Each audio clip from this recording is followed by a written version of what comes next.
Hello everyone, welcome to Herald Global.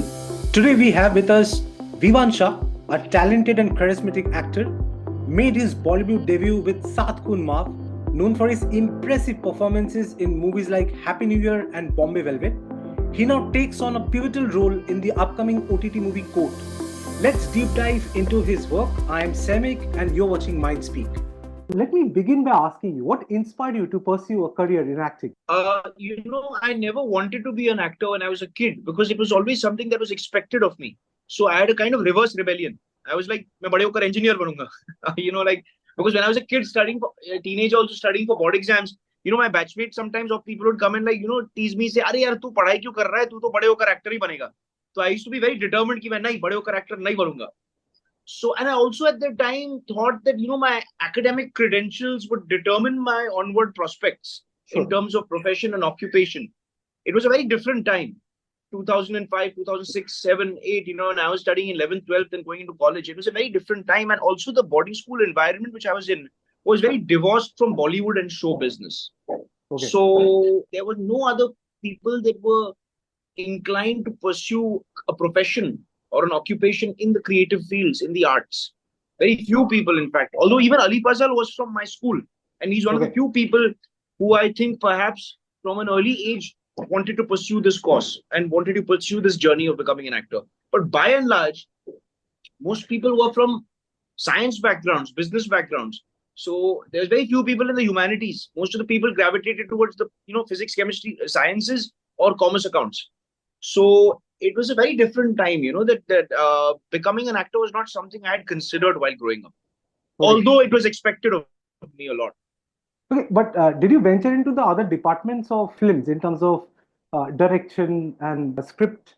Absolutely. So as a kid, I was a comic book artist. And as a teenager, I was a playwright. And then in my early 20s, I started writing novels, which is what I do now. I'm also a novelist. So I think at the age of 24, I think I settled on the medium of prose, of literature, because it's the only art form, it's the only medium where all you need is a pen and a piece of paper. Sure. To be a playwright or to be a screenwriter, these are very different disciplines. These are different art forms and mediums in which you require physical resources, sometimes monetary resources, also people's time in order to make your work materialize. But this is the only art form which, like drawing, which I used to do when I was a kid, which is my first love. It's something which is entirely self-sufficient and not dependent on resources. It's something that's very practical and doable. And that's something that that's a little message I'd like to pass on to youngsters in the audience who are watching, that it's very important to find a medium or an art form which you can do, which is not a pipe dream. It's easy to make it materialize. It's practical. It's pragmatic. It's something that you can actually achieve. You can do it. So that's something that as in fact, even before becoming an actor, I always wanted to be a novelist or a historian. These are two things which I was actually, my academics were inclined in that direction. Very interesting. So your movie Court is up for release in the OTT itself. Please tell us about your movie and your role. This has been really the most transformative experience of my life. Easily. It's life-changing. I mean, there's no way to describe it because it was a truly profound experience. It changed me as a human being and as an artist, as an actor. I got to see a different India. My eyes were opened, my heart and my soul and my mind was open. It was a mind expanding and a soul expanding experience because the kind of poverty that we saw in Bihar, the kind of difficulties, the horrors of the caste system, these things affected me very deeply while I was there because I got to see them firsthand. And I can only hope that this film is our little attempt to try and pay tribute or homage to the people of Bihar who are living in similar conditions and to try and hopefully uplift and correct or empower people who are suffering from the horrors of the caste system. Because the film really is about that. I think at the end of the day, it's about social inequality. And this is something that is it's been a pressing concern and a very important issue since time immemorial, but also right now. This is a film that we should think about what it's saying. And hopefully the film does try to illuminate certain areas with regards to this subject matter. Sure. It's a little attempt to try and shed light on it and to try and correct some of the injustices and to also empower the audience and to empower people who are suffering from similar situations and circumstances. Okay. How did you prepare for this role? I prepared for this role by firstly by studying the Bihari dialect, which I started doing in Bombay itself. Also trying to almost sculpt the character in terms of body language, in terms of his look, in terms of how he would speak, the expression on his face, the look in his eyes, observation, imagination, and compassion. These were the three fundamental pillars of my process on putting together this character, constructing this character. And then when I went to Bihar, it was a completely different story. Because then I got to see it firsthand. Then I got to see the ground reality. And that informed the characterization as well. And it was a truly profound experience preparing for this. Actually, I studied my father's film Par in particular, which was a great inspiration both to me and to the director Akshay, because it's one of his favorite films as well. And he was trying to attempt to do something. But as I said before, like my performance is just like a fraction of what my dad achieved in Par. It's like 1/50th or 1/100th of that. It's not even like like I can't even compare my performance to what my father did in Par. It's like it's just a tiny attempt, to if I mentioned in the same breath also as my father's performance in Par, that will be a huge honor for me. But it was a huge inspiration. I learned a lot from my father's process in preparing for that role, studying the Bihari milieu, the dialect, the culture itself, and trying to master that and try to depict it authentically. Because that was a very important thing. I did not want it to seem like here I'm a Bombay city dweller, big city dweller, Bombay boy who's trying to play a Bihari boy. I was very determined that I try to get an authenticity and a realism to my performance, a believability. Okay. Mr. Nasiruddin Shah is a legend in its own space itself. So if you can tell us, what has been your learning process when it comes to, learning directly from the legend? So, we do a lot of theater together. So that is one aspect of the learning process, working with him. On-field learning hoti hai. When you do theater, you learn the sort of nuts and bolts of acting and of putting together a play, but also participating in his acting workshops, which stresses the importance of the imagination. My father's belief is that the imagination is one of the primary tools of the actor. And hence, a lot of his theories, a lot of his teachings have informed me and guided me, and I've been able to apply them on a day-to-day basis. I'll give you a small example. For instance, I'm playing a swine herder and also someone who later goes on to start a business of bamboo products, starts to cut bamboo and make handicrafts out of it.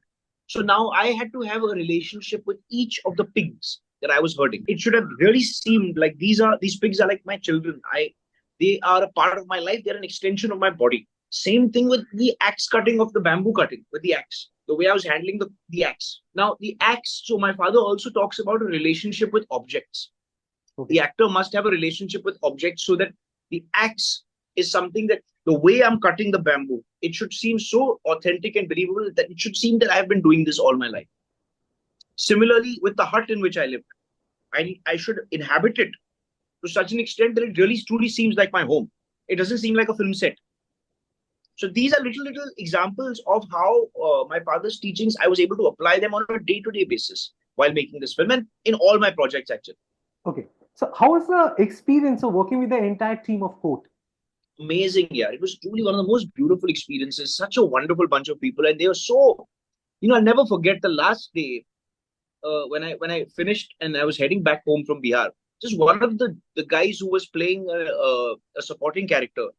I feel so ashamed that I don't even remember his name, but I remember this lovely gesture that just before going, I was saying bye to everyone, and he came and gifted me a little mithai packet, and he said, "Ye sir ke liye, please zarur unko dena." Now, just goes to show you the sensitivity and the care and that they have, that the people that I worked with have. It was just such a beautiful gesture.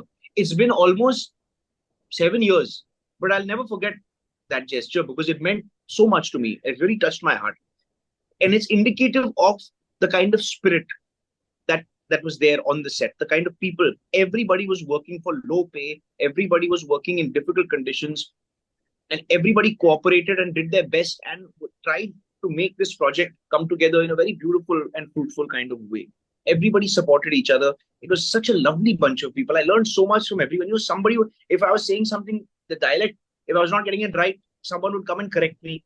These are really beautiful experiences, yeah. And the little gestures like this of someone coming and giving you a little mithai to take back home, saying that you'll remember Bihar, ye aapko wahan pe nahi milega.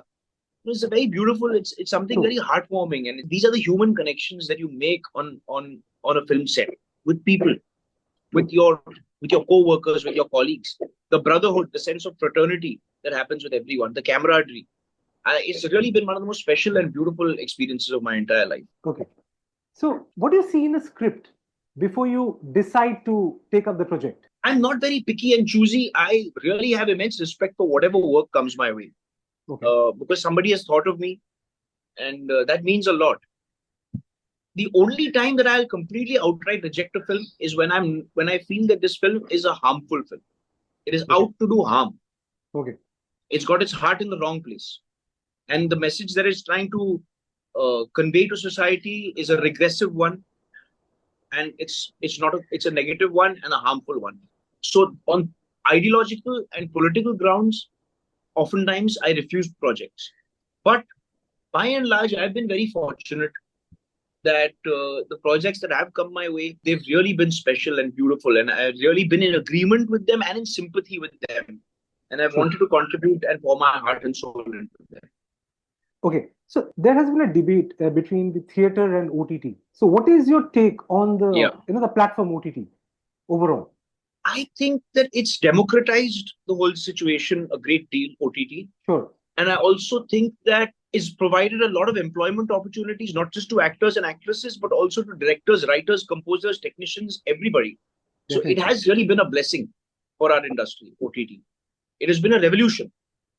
It's really changed things a great deal. It's shaken up the whole system. And I think it's a really wonderful thing, OTT. Having said that, of course, they do come with OTT a lot of attendant problems. Like, for instance, that I suppose the fact that sometimes a story does not need to be told for 6, 7 hours. Sure. And so there's an element that you feel sometimes they're milking it. They're just trying to elongate the story as much as possible for commercial True. reasons. I think that is an artistically dishonest thing to do. So that is my only area of criticism with regards to the OTT revolution, because there's not so many. I actually don't know much about it because I don't watch too many shows. But I've heard this from people whose opinion I respect, that a few shows here and there, sometimes they just elongate it, and it didn't need to be a 7, 8 episode show. It could have just been a movie, or it could have been a 2 hour story. It didn't need to go on for 7, 8 hours. It is an element of sort of elongating it and just milking it, just for the sake of it. So that, for commercial considerations, that I don't agree with, because I think that's not an artistically honest thing to do. And at the end of the day, we are artists. We are trying to tell stories in artistically honest ways and in interesting ways to the audience. So the integrity of the artist must be preserved in the OTT revolution. We must not fall into the hands of commercialism. Of course. Okay. So you have been a part of the blockbuster Happy New Year, where you have worked with SRK. So how was Yes. the experience? Any kind of That learning beautiful which you can experience. share with us? Beautiful experience. That was just such a special experience. It was like going to a intergalactic space. It was going on an intergalactic space voyage. It was like, it was like boarding a space shuttle and going off to Jupiter or something. It's like going to another planet. It was beautiful, yeah. It was so beautiful. I can't emphasize enough how wonderful they were, yeah. And how sweet they were to me, how warm they were to me. They included me in everything. They were so giving and so generous towards me. Something I'll never forget for the rest of my life. I will always be grateful to everybody involved in Happy New Year. It was such a special part of my life. And just the love and affection and warmth with which they included me and treated me is something that I just cannot emphasize enough how grateful and how thankful I am to them. They are truly beautiful human beings here, wonderful people. And I learned so much also working with them. I learned so much because it's a different kind of cinema. It's a completely different kind of cinema. And I don't come from that world. So it was a learning experience. I learned a great deal about, firstly, dance though, of course. Secondly, about comic timing, the technique, the sort of craft, the technical aspects of acting, timing, movement, body language, hitting your mark, these kinds of the nitty-gritties, the nuts and bolts of film acting. I learned a great deal, and especially about action. I learned a lot about action because Shah Rukh sir loves action. And when he do an action scene, he gets very hands-on. He participates in the choreography of the action scene often. Okay. He takes his action very seriously. So working with him on an action scene was a truly illuminating experience to see how he does it. It was phenomenal. Okay. So you're the son of two legendary actors. So does it come with some certain challenges? It comes with, the challenges and the motivation, the pressure that people talk about is always a positive pressure. It motivates me. It motivates me to do better. It motivates me to give my all, to try and make my parents proud, try and do the best job that I'm capable of doing. That is the pressure. That's how I take it, is that it's a positive pressure. Okay. So from Satkun Maaf till now, okay, you have been in this industry. So what has been your learning? How this industry functions? My learning has been that one must be devoted to the craft. And if one is truly interested in the craft and one is truly interested in it as an artistic pursuit and not as a commercial business pursuit, then you will be at peace, regardless of whatever the situation, whatever the professional circumstances and situation is, whether you're getting work, not getting work, whether you're doing well, not doing well, whether you're feeling successful or whether you're feeling like a failure, because one has a gamut of all kinds of emotions. It's a whirlwind of emotions, a lot of ups and downs. So it's very important at those points to be invested and focused on the craft and art of acting or whatever it is, directing or whatever the person in the industry, whatever their profession is. So if you do that, then your mind, body, and soul will be occupied. Then you won't be bothered by box office or money or these kinds of things. Then you're doing it purely as an artistic pursuit, and then one feels fulfilled. Then one is at peace with themselves and with the larger picture, with the business. So that has been my big takeaway in these years, is to just care about the craft and not to focus or get distracted by the bells and whistles of our business. Sure. Okay. What role has theater played in your career? Oh, big role, big role. Theater is my foundation. It's my backbone. It's my bunyad. Without theater, I wouldn't be where I am today. And theater is the most important part of my life. It's the most. It has given our family immense meaning in our lives. It has been something that's been like a backbone, and something that also the craft, the learning of the craft, the sharpening of the instrument, of the technique that happens in theater is something that can only aid one's film work. I find often that people who come from a theater background, they're able to deliver the goods on camera in a film shoot with far more efficiency than those who have not. Okay. So if I ask you one suggestion to the aspiring actors who wants to come to the industry, I would say it's very important to nail the auditions. Sure. And when you get an audition, to treat it as if it's a film shoot. Okay. And to prepare for it so thoroughly that when you give the audition, the person who's watching the audition will be struck by it. You will leave an impression on them, and you will surprise them. I think that is a very important thing, is to really try, whenever you get an audition, to really give your best and to try to do the best you're capable of and to showcase your talent in an innovative way. And nowadays, of course, one can do that through social media and various other forms as well. It's a whole different world out there right now. So there's all kinds of pathways to be taken towards entering this profession. But I think it's very important for youngsters who are out there to work hard at their auditions and to really nail the auditions and to leave an impression, to leave a lasting impression. So that even if you don't get that role, you might get something else later. The casting director might call you up later and say, oh, we liked your audition, you didn't get this role, but there's something else you might be good for. And that sort of thing. So that is a very important thing. And so hence, as I said earlier, focus on the craft, work on your dialogue delivery, work on your body, work on your speech, your diction, your expression, your expressiveness, your expressions, your expressiveness. A great deal of film acting is having control of your facial muscles. Jack Nicholson said that once.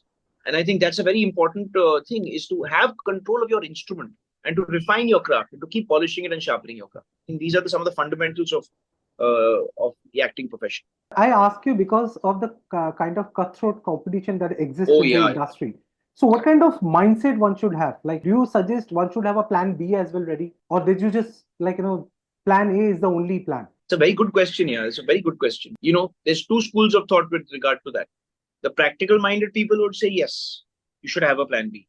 But then the dreamers would say, there should be no plan B, because if you have a fallback option, you'll end up falling back. True. So there's two schools. I don't know which one to agree with, because I myself I'm in confusion with regards to this. But to each their own. Everyone has to chart out their own path and make their own decisions like that. So whether you want to have a plan B or not, that is completely, I think that's a very important decision that the person has to make. And that decision has to come from their own heart and soul, from their gut, what your instinct, your intuition tells you. But you're right that it is a very competitive profession. And that's why I said it's important to really nail the audition so you stand out and that you can leave an impression, you can leave a mark. What kind of attitude must one have? I feel is very important to have a very Sufi attitude, to have a Zen approach, to be stoic. And this is far easier said than it is done. It's very easy for me to say this. You should be Sufi and Zen and Stoic. But then we're all human beings at the end of the day. We're all subject to, all kinds of emotions and feelings. So in an ideal case scenario, one should be Sufi, Zen, and Stoic. But of course, it's difficult to do that. It's difficult to implement that in your everyday life. But I think those that do have this kind of a mentality will probably persevere. Okay. My last question to you. How do you stay motivated in the industry? By caring about the work. The second you stop caring about the work, and the second you go on autopilot, and you're just landing up for the shoot and doing your scenes and waiting for pack up, that's the worst. Yeah, one should never ever become like that. There's a famous saying that there's two types of people: one who are actually trying to do a good job, and one who are just trying to get through the day. One should never fall in the latter category. Okay. That's a deadly trap. And so I feel it's very important to just keep caring about the work, even if it's a bad film. Sometimes in a bad film also you have to try to bring your best possible work in terms of craft and technique. And so hence these are the things that can keep you motivated in the industry. You should never get jaded. You should never get complacent, and you should constantly try to keep evolving as an actor. I think. Okay, Vivaan, thank you so much for the time. Thank you so much. It was lovely talking to you. I wish you all the best for your upcoming project. Thank you so much. I hope you enjoy the film.